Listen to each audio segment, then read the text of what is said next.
غلط فہمیوں سے جو ہے نا وہ اکثر قطع تعلقی سامنے آتی ہے، اور قرآن مجید نے بھی واضح طور پر اس چیز سے منع فرمایا ہے۔ بے شک۔ یا ایھا الذین آمنوا اجتنبوا کثیرا من الظن ان بعض الظن اسم ولا تجسسوا، یعنی اے ایمان والو بہت سارے گمانوں سے بچو، بے شک۔ کیونکہ تم جو گمان سوچتے ہو ان میں سے جو نا اکثر گمان جو آپ کے ہوتے ہیں نا وہ گناہ ہوتے ہیں، بالکل۔ ان سے بچو۔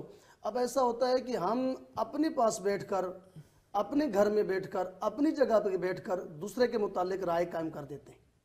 اس کی ایک مثال میں آپ کے سامنے رکھتا ہوں، یہی آپ مثال لے لیں کہ آپ کے قریبی دوست ہے، اور اگر آپ نے اس کی افطاری کا اہتمام کیا اور اسے بلایا ہے، اور وہ آپ کے پاس افطاری پہ آنے کے لیے آ رہا تھا، راستے میں کسی وجہ سے ڈیلے ہو گیا، وہ پہنچ نہیں سکا، تو آپ نے آنے سے پہلے بھائی اس نے عین ٹائم پہ یہ میرے پاس پہنچا نہیں ہے، آئندہ میں اس سے کبھی بات نہیں کروں گا۔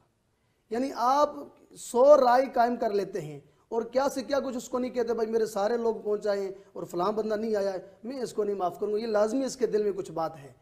اب آپ بہت ساری باتیں لوگوں کے سامنے بھی کر دیں گے، دوستوں کے سامنے بھی کر دیں گے۔ اب اگر کل آنے والا وہ بتائے گا بھائی کہ میرا ایکسیڈنٹ ہو گیا تھا، میں آپ کو بتا نہیں سکا ہوں، پھر آپ کو شرمندگی کرنی شرمندگی کا سامنا تو کرنا اس حوالے سے یعنی فقہائے کرام نے یہ لکھا ہے کہ اگر کوئی بندہ آپ سے وعدہ کرتا ہے کہ میں آپ کے پاس آؤں گا، تو اگر آپ کے پاس پہنچ نہیں سکتا تو آپ کم از کم 160 ایسی آراء قائم کریں جس کی وجہ سے اس کی جان بچ جائے۔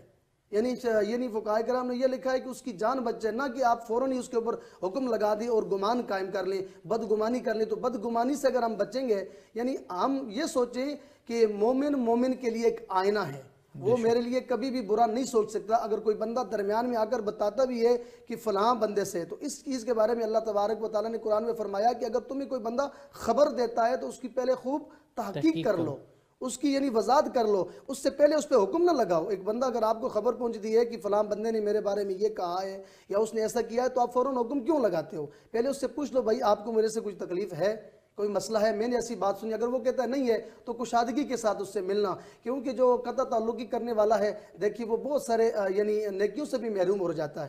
کیسے کہ مسکرا کر ملنا بھی صدقہ ہے، بے شک۔ پھر وہ مل بھی نہیں سکتا ہے۔